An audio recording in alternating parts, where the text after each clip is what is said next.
Hello friends, welcome to Ajay Dev moms vlog.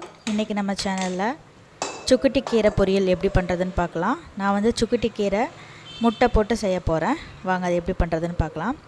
ஒரு சின்ன கடாய் அடுப்பில் வச்சுட்டு அதில் 3 டேபிள் ஸ்பூன் அளவுக்கு ஆயில் ஊற்றிக்கலாம்.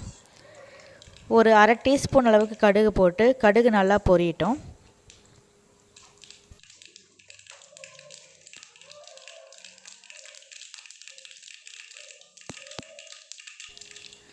கடுகு பொரிஞ்சதுன்னா இதில் 1 டீஸ்பூன் அளவுக்கு கடலப்பருப்பு போட்டுக்கலாம்.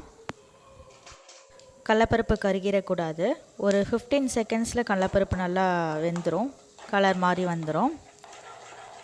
உடனே நம்ம எடுத்து வச்சுருக்க மிளகாய் உள்ளே போட்டுக்கலாம். நான் இன்றைக்கி 6 வரமிளகாய் விதை எடுத்துகிட்டு வச்சுருக்கேன், அது போட்டுக்கலாம்.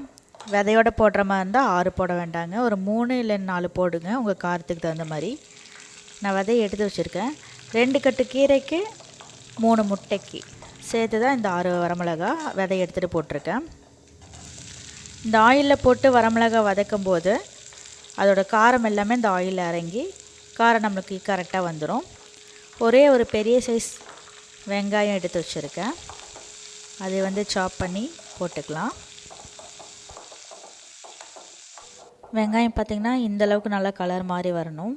ஒரு கண்ணாடி பதம் வந்ததுக்கப்புறமா இதில் நம்ம வெட்டி வச்சுருக்க சுக்குட்டி கீரையை போட்டுக்கலாம். நான் இன்றைக்கி 2 கட்டு சுக்குட்டி கீரையை எடுத்து தலையெல்லாம் பிச்சுட்டு நல்லா வாஷ் பண்ணிவிட்டு, ஒரு 2 டைம் 3 டைம் நல்லா வாஷ் பண்ணிவிட்டு தண்ணியெல்லாம் ட்ரைன் ஆனதுக்கப்புறமா அதை ரஃப்பாக சாப் பண்ணி வச்சுருக்கேன், அதை போட்டுக்கலாம்.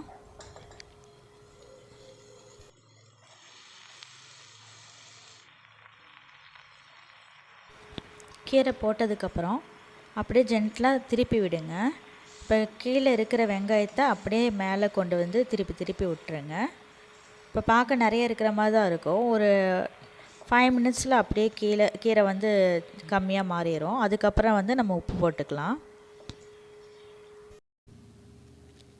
இப்படி ஃபுல்லாக திருப்பி விட்டு மிக்ஸ் பண்ணிகிட்டே இருங்க. இந்த கீரையில் இருக்க தண்ணியும் அப்படியே ஃபுல்லாக கம்ப்ளீட்டாக ட்ரை ஆகணும். அது வரைக்கும் நல்லா மிக்ஸ் பண்ணிக்கலாம்.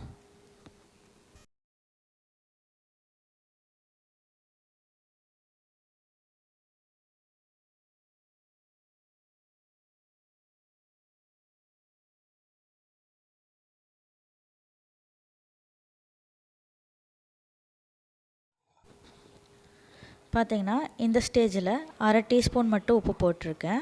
2 கட்டு கீரை 3 முட்டை இது எல்லாத்துக்குமே சேர்த்து அரை டீஸ்பூன் உப்பு போட்டிருக்கேன். இன்னியுமே கொஞ்சம் தண்ணி இருக்குது, அந்த தண்ணி கம்ப்ளீட்டாக இப்போ ட்ரை ஆகட்டும். நல்லா மிக்ஸ் பண்ணி விட்டுக்கலாம்.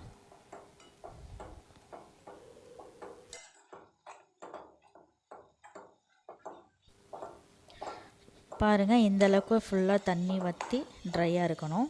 இந்த ஸ்டேஜில் அடுப்பு சிம்மில் வச்சுட்டு 3 முட்டை வந்து உடச்சி ஊற்றிக்கலாம்.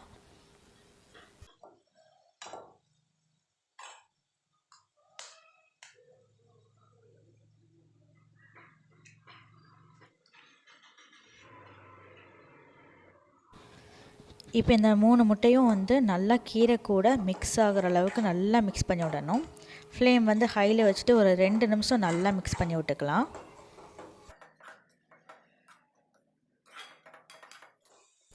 அவ்வளோதான், நம்ம கீரை பொரியல் சூப்பராக ரெடி ஆயிடுச்சு.